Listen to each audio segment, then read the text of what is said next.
kim tuyến để cho lấp lánh lấp la. Và đây là nước rửa chén, chắc chắn giờ nào cũng có rồi. Hồ nè, ở đây các bạn dùng loại nào cũng được nha. Và đồ để khuấy nữa.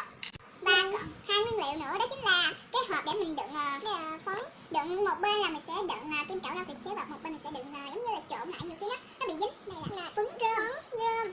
Bây giờ mình bắt đầu cùng nhau làm thôi. Ok, chúng ta làm thôi. Đầu tiên mình sẽ bỏ nước, và tôi sẽ bỏ hai cái hộp này đi ha. Nước đây. Mình sẽ bỏ nước thôi.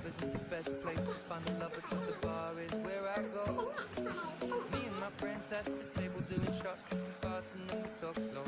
Chúng ta cùng bắt đầu làm cái thôi. A conversation that tests me, and trust me, I'll give it a chance. Now take my hand, stop, and the man on the jukebox, and then we start to dance. Now I'm singing like, girl, you know I want your love.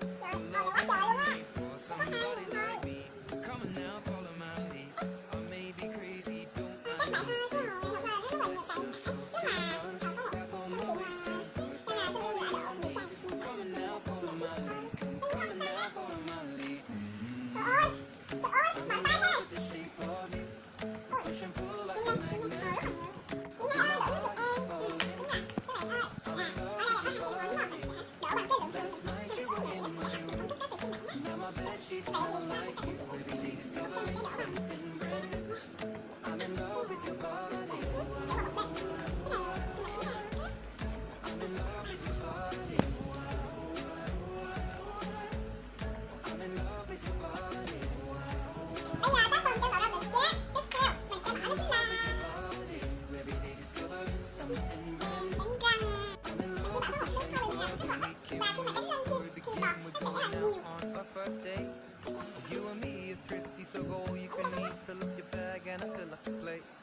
We talk for hours and hours about the sweet and the sour and how your family's doing okay. And even getting a taxi, kissing the backseat, tell the driver make the radio play.